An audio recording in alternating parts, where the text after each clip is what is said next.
అందరికీ నమస్కారం. ఓం శ్రీ గురుభ్యో నమః.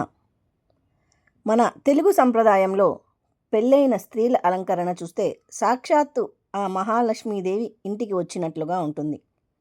అయితే నుదుటిన కుంకుమ, మెడలో మంగళసూత్రం, కాళ్ళకు మెట్టలు ఇవన్నీ కేవలం అందం కోసం మాత్రమే ధరిస్తారని మీరు అనుకుంటే పొరపాటే. మన పూర్వీకులు ఏది చేసినా దాని వెనుక ఎంతో లోతైన ఆధ్యాత్మిక, శాస్త్రీయ పరమార్థం ఉంటుంది. అవేంటో ఈ వీడియో ద్వారా పూర్తిగా తెలుసుకుందాం. వీడియోను చివరి వరకు చూడండి. మొదటిది మంగళసూత్రం. పెళ్ళైన ప్రతి స్త్రీకి మంగళసూత్రమే మహాబలం. ఇది కేవలం దారం కాదు, శివపార్వతుల అవినాభావ సంబంధానికి ప్రతీక.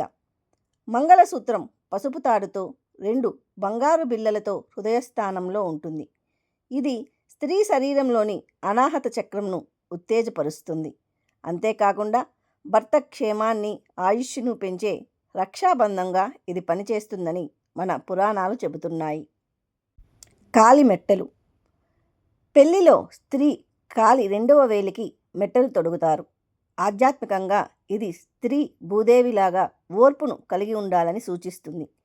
శాస్త్రీయంగా చూస్తే కాలి 2వ వేలికి ఉండే నరం నేరుగా గర్భాశయానికి మరియు గుండెకి అనుసంధానించబడి ఉంటుంది. వెండి మెట్టలు ధరించడం వలన భూమిలో ఉండే సానుకూల శక్తి అంటే పాజిటివ్ ఎనర్జీ శరీరంలోకి ప్రవేశించి గర్భాశయ సంబంధిత సమస్యలను దూరం చేస్తుంది. మూడవది నల్లపూసలు. నల్లపూసలు సాక్షాత్తు పార్వతీదేవికి ప్రతిరూపం. ఆధ్యాత్మికంగా ఇది భార్యాభర్తల బంధాన్ని చెడు దృష్టి అంటే నరదృష్టి నుంచి రక్షిస్తుంది. నల్ల రంగుకి నెగిటివ్ ఎనర్జీని గ్రహించి పాజిటివ్ ఎనర్జీని మాత్రమే శరీరానికి అందించే గుణం ఉంటుంది. నాలుగవది కుంకుమ బొట్టు.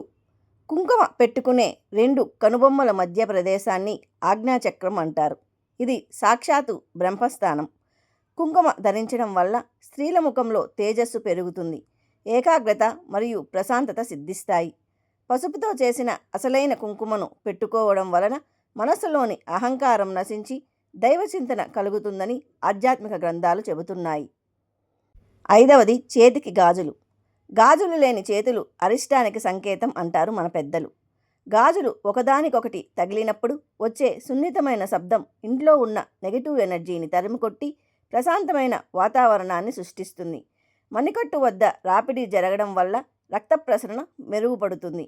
ఇది స్త్రీలలో హార్మోన్ల సమతుల్యతను కూడా కాపాడుతుంది. ఆరవది ముక్కు పుడక.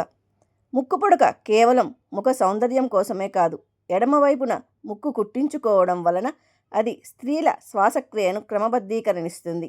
ఇది నేరుగా స్త్రీల పునరుత్పత్తి అవయవాలతో ముడిపడి ఉంటుంది కాబట్టి ప్రసవ సమయంలో వచ్చే నొప్పులను తట్టుకునే శక్తిని ఇస్తుంది. పట్టీలు.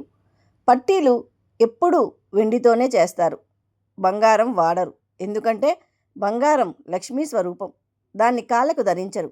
వెండికి శరీరంలోని వేడిని లాగేసుకునే గుణం ఉంటుంది.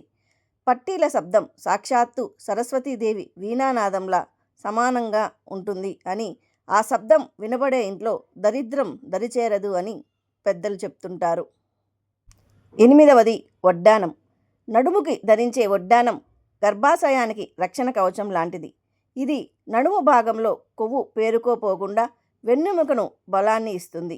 స్త్రీల్లో నిద్రాణమై ఉన్న శక్తిని మేల్కొల్పడంలో ఇది సహాయపడుతుంది. చూశారు కదా, మన హిందూ సంప్రదాయంలో స్త్రీలు ధరించే ప్రతి ఆభరణం వెనుక ఆమెను శారీరకంగాను, మానసికంగాను మరియు ఆధ్యాత్మికంగాను దృఢంగా ఉంచే గొప్ప సైన్స్ దాగి ఉంది. మన సంస్కృతిని గౌరవిద్దాం, భావితరాలకు అందిద్దాం.